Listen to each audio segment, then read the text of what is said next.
pessoal, bem-vindos e bem-vindas a AYAOn, um novo episódio dessa série muito especial, onde nós temos 4 episódios que estão sendo gravados durante o Fórum Ambição 2030 do Pacto Global da ONU, uma parceria com a AYA, onde nós temos a alegria de estarmos todos juntos, vendo como podemos mobilizar a sociedade e o setor privado para alcançarmos os Objetivos de Desenvolvimento Sustentável.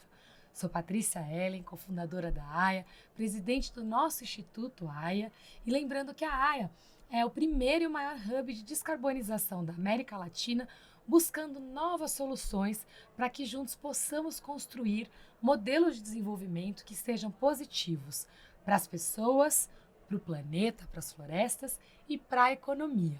Nós temos aqui um dia e uma convidada querida e internacional, então já vou mudar para o inglês. Lembrando que a AYA, para a gente alcançar esse grande objetivo e missão, trabalha com 5 grandes transições: soluções baseadas na natureza, produção alimentar e uso do solo sustentável, economia circular e materiais, transição energética e finanças sustentáveis, com tecnologia e planejamento urbano como grandes alavancas dessa transformação. Hoje a gente vai falar sobre transição energética e temos aqui conosco nada mais e nada menos do que a Ita Kettleborough. A Ita, a diretora da ETC, a Energy Transition Commission, Comissão de Transição Energética, ou de Transições Energéticas, responsável por gerenciar a entrega de fluxos de trabalho, analíticos e coordenação de programas globais, apoiando também comissários e representantes dessa comissão que buscam um novo modelo de desenvolvimento com energia limpa. Ita, very welcome. It's a pleasure to be here with you and also to have the honor to work together with you at Systemic and with the ETC. Yeah, absolutely. It is such a pleasure to be here. It's been such a exciting day with meeting and hearing such a kind of diverse range of voices and perspectives. It's been wonderful. Thank you so much for being here. I know you must be so tired. You're jet lagged. You arrived this morning. You made you work the whole day. You're a keynote speaker during the event with the Global Compact. We put you in several meetings because we want the ETC to become a reality in Brazil. And now we are ending the day with a podcast because we want to share your knowledge, your wisdom with everyone in Brazil. So before we start talking about ETC, I talked about you briefly, introducing you to our audience. Absolutely. But I'm very curious to know more about Ita and what drove you to be dedicated to the energy transition. Well, my background, like many of you in Systemic, does come from a consulting background. So I spent many years working at Bain, working on a range of projects. And I really enjoyed the work, but I knew that I wanted 2 things. One, I wanted to not only work with clients, but also work at a system level. So not just client by client. And so I then left Bain and went and spent a bit of time working at the civil service, because I thought the UK civil service, I thought maybe I will, transitioning the system from a government perspective. Learned a lot, did some really interesting things on industrial transition. But again, it didn't really feel like I was tackling the core challenge for me, which was the energy transition. And so I basically joined the ETC so that I could really engage with an organization that is tackling this incredibly tricky challenge. Energy touches all sectors of the economy.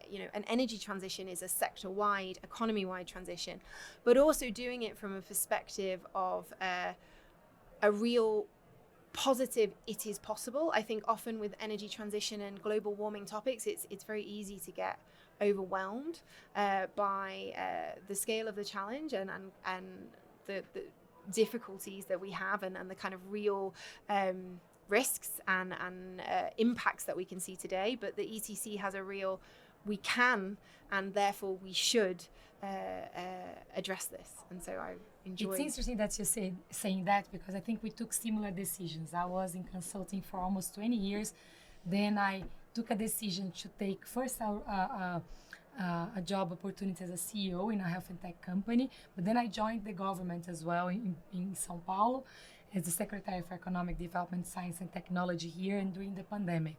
And then when I left, I was like, once you learn this sense of purpose, it's very hard to go back to traditional business, right? Yeah.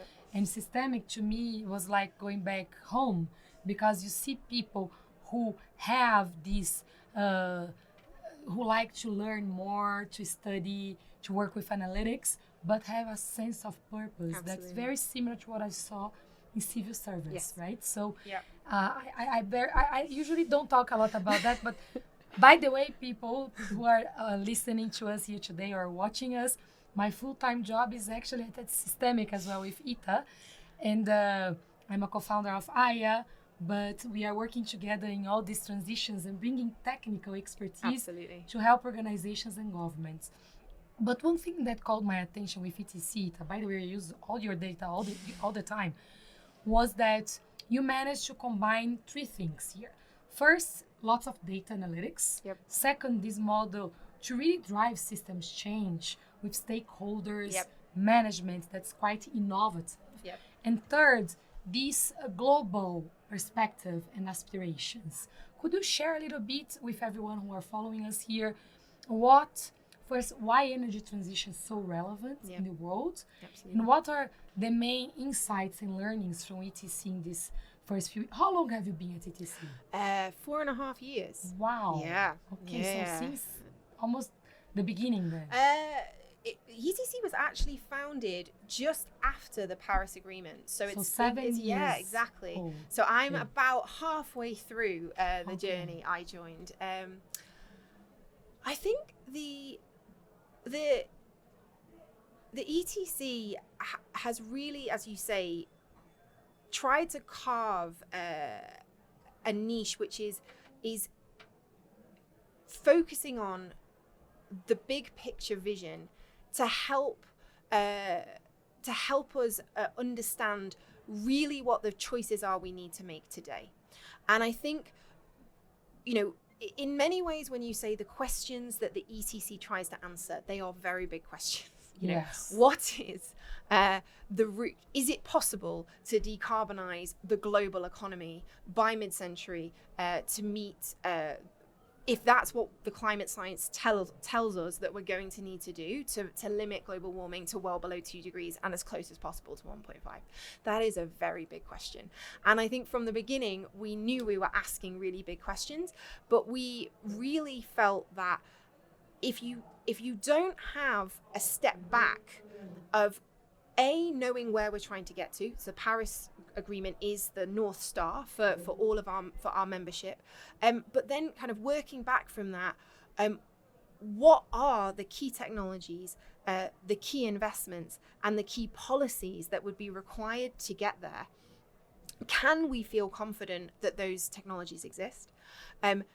If once we know what those technologies, or if we believe we know what those technologies are, what do we need to do to accelerate it? That's actually a very freeing framework for trying to think through the overall system dynamic.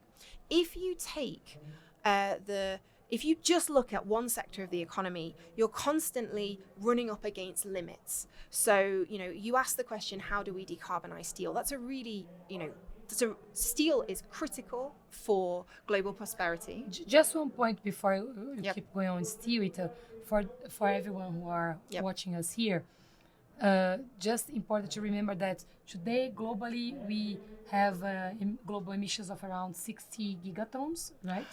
So it's about 50 gigatons CO2e a year. And together with all the other gases, almost Yeah. 60 gigatons. And 2/3 of that comes from energy, right? Absolutely. Because Yeah. I think that's why it's so important, Yes, right? exactly. So 2/3 comes from energy. Absolutely. And the goal that you have at ETC is to find different energy sources so that we can neutralize or cut those emissions. Absolutely. And so today's energy system, as you say, about 2/3 of global emissions.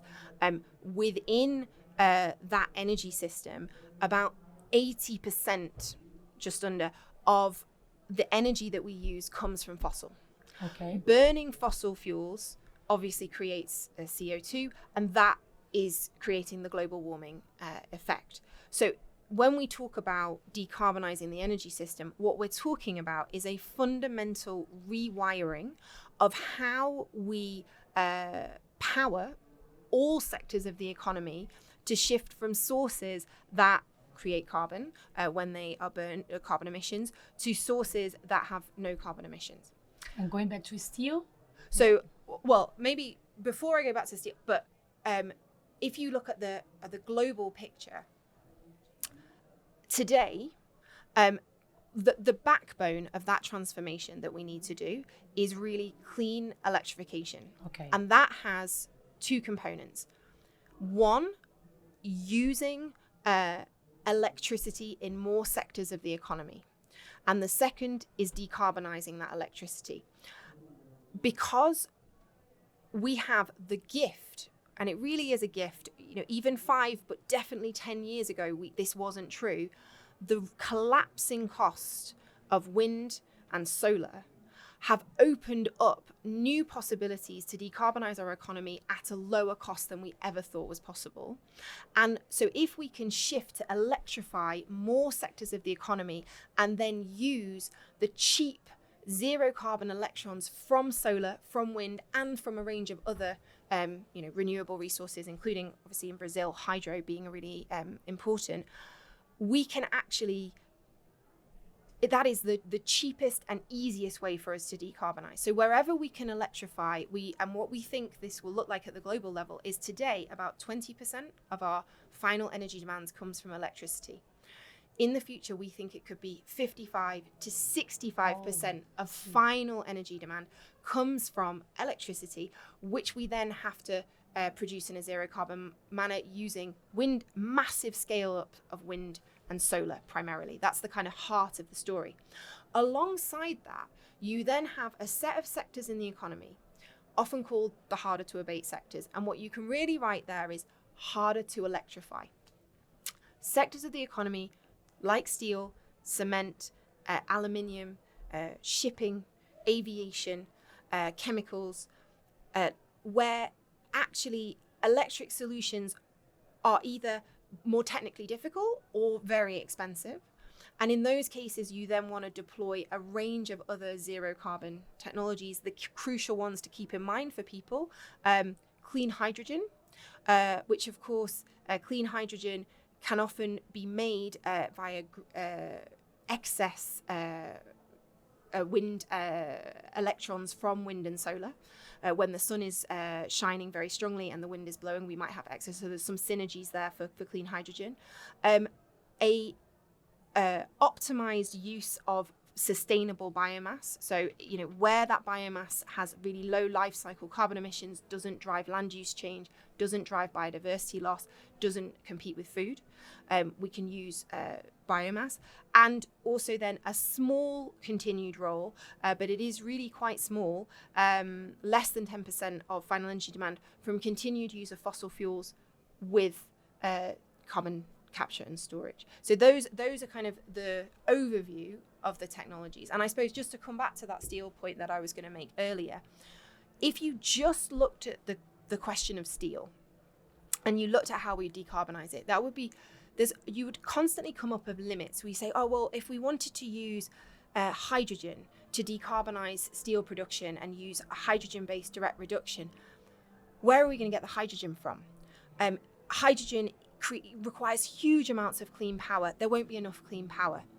When you then look at, it's only when you step back and look at the system perspective, you can say, actually, we don't need to worry about, or we would be able to find enough clean hydrogen because we can expand wind and solar production globally sufficiently to meet that need. And if we know that we're going to need all of that extra power for across this, we can plan for this massive expansion in wind and solar growth across the world. And that is actually what we're doing now. And we actually see now, and it's really exciting for solar in particular, we're actually on track in terms of the project pipeline for solar installations to meet the amount of solar we believe needs to be installed by 2030 in order to meet a 1.5 degree trajectory. There are very few parts of the energy transition where you can say that's true. So that is one of the most positive notes that we have,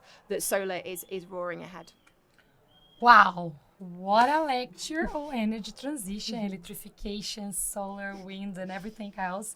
Amazing and beautiful to see that's a woman leading the energy transition, a sector that in Brazil many times is, I think it's globally. Right? It's male dominated. So amazing. I'm very proud to have you here with us. So 2 final questions, because I know you're super tired and I promise you that this would be a very condensed podcast. With that global context, where do you see that we have major opportunities for Brazil? And what are the major challenges to capture those opportunities? Absolutely. Brazil is an incredibly exciting story. Obviously, there's been quite a lot of work to date already looking at what the Brazilian energy transition could look like. And what's interesting in those in a lot of those scenarios that have already been developed is that they look a bit different to other countries. And in those differences, there's some really interesting areas to explore, opportunities and challenges. So first of all, they tend to have a higher role for bioresources, which in many ways makes huge amounts of sense because Brazil has excellent bioresources in the country. They also have in some cases then a lower role for electrification than you would expect perhaps in other countries. A really good example for this is road transport. In most countries in the world, road transport is expected to very rapidly electrify, and we've actually seen tipping points in China, for instance, where the proportion of EV sales is massively ramping up. Brazil actually has more of a biofuels-based vision in a lot of the projections. And then the final thing that's kind of a little bit different is because of obviously the major both emissions associated with land use, but also role of carbon storage and sequestration of carbon in Brazil in the biome. We also see in some projections a kind of longer persistence of use of fossil because it's kind of cancelled out by this larger assumption of a FOLU capturing and storing more carbon. So those are some of the big differences. Where do those align to opportunities? Well, first of all, there's a really exciting opportunity for Brazil in people are very well aware of the bioresources, but the solar and wind resources in Brazil are also exceptional.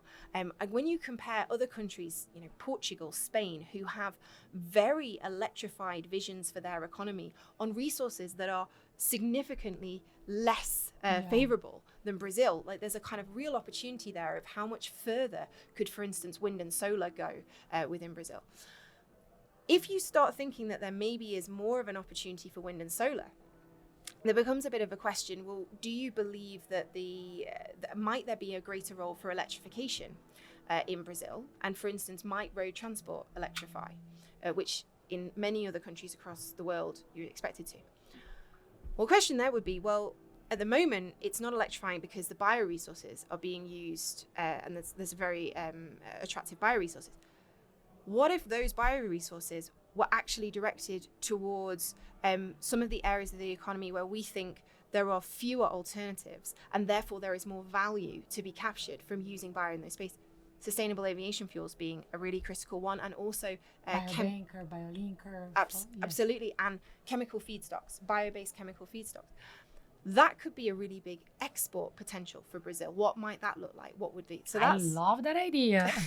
So that's a really exciting. And then the final piece that I think is kind of an exciting opportunity is given the wind and solar resources, given the connected grid that already exists, are there opportunities to actually have real social benefits? So expanding energy access, expanding the amount of energy people have available.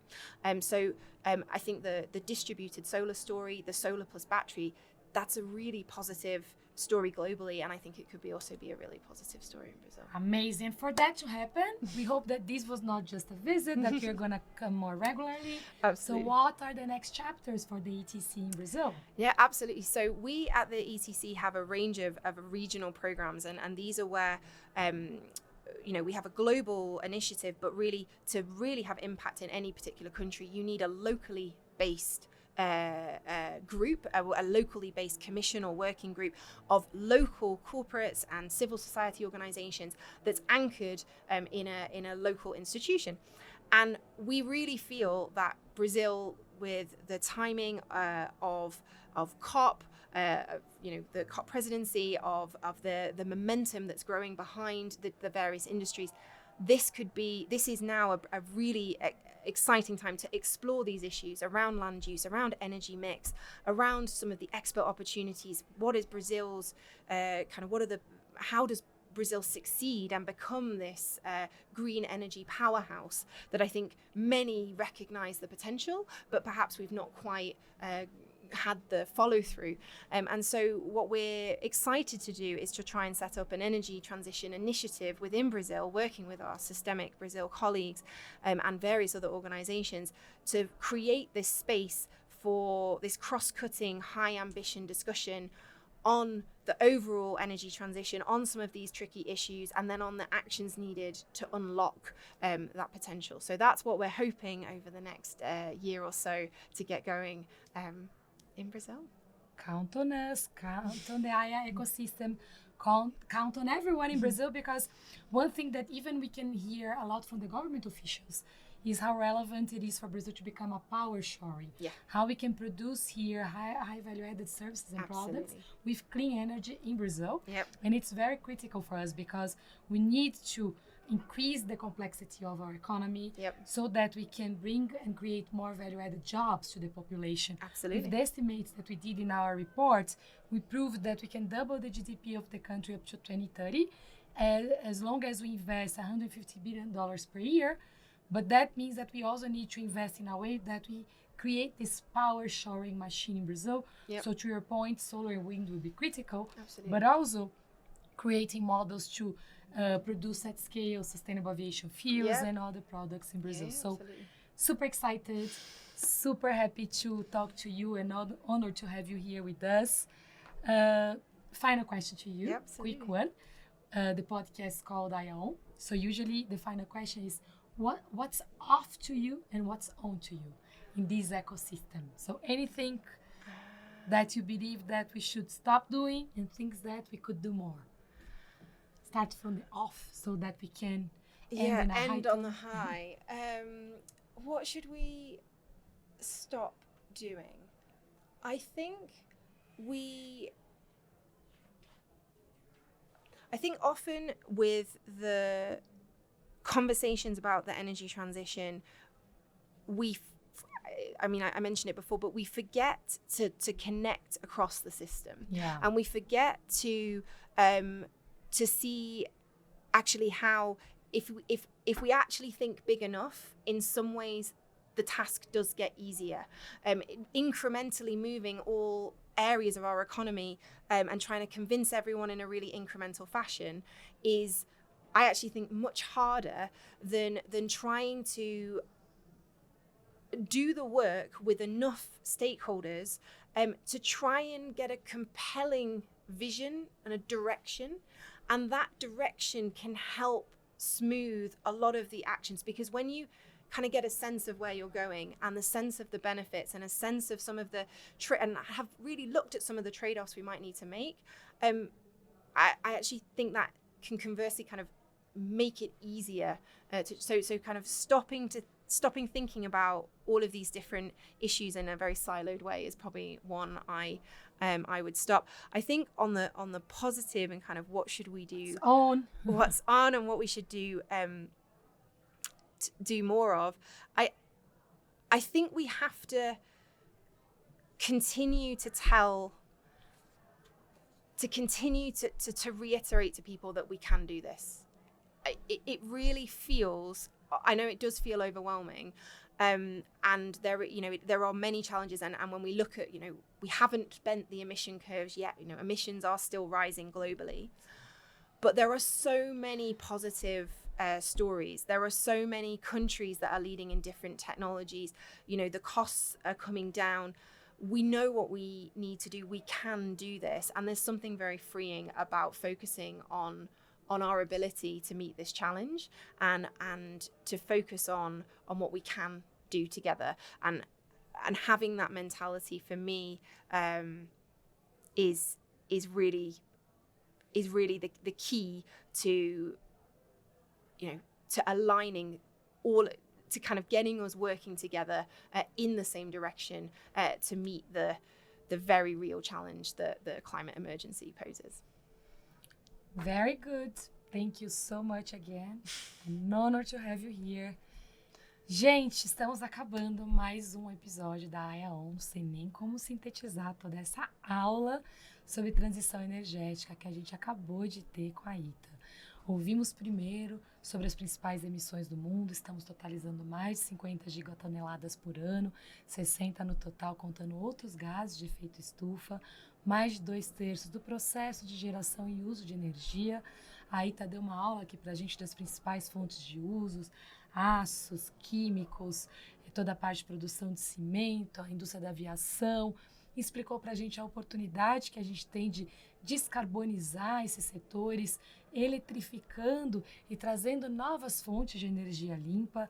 Falou da grande oportunidade que o Brasil tem nessa jornada, não só com a nossa capacidade potencial, já do que nós temos na parte hidráulica, hidrelétrica, mas também em energia solar, eólica, outras fontes de energia, biocombustíveis, biomassa, a oportunidade de olharmos para isso de uma forma sistêmica, para que possamos utilizar esses recursos de maneira a trazer a produção de valor agregada com energia limpa para o Brasil. Oportunidades incríveis, e ela deixou uma promessa para a gente também de transformar o ITC, ou a Comissão de Transição Energética, uma realidade aqui no Brasil conosco, que possamos fazer parte dessa jornada rumo à missão 1.5 e mostrar para o mundo que o Brasil pode sim ser uma potência desse desenvolvimento econômico com impacto positivo para as pessoas, para o planeta e para a economia. Muito obrigada por acompanhar essa série conosco, com 4 episódios acontecendo durante o Fórum Ambição 2030. Para quem nos acompanha sempre, já sabem os canais. Para quem não acompanha, o Instagram é @aya.earth, o YouTube AYAOn Partners. Nós temos também o Spotify AYAOn. Por hoje é isso. A gente espera vocês no nosso próximo bate-papo, na próxima temporada. Vamos continuar com muita esperança, sem voz, cansadas, mas aqui emocionadas de ver nessa temporada, das 4 pessoas que vieram conosco, 3 mulheres incríveis, mostrando que essa transformação é feminina e é cheia de novidades para todos nós. Uma honra ter você conosco, Ita. Tchau, tchau.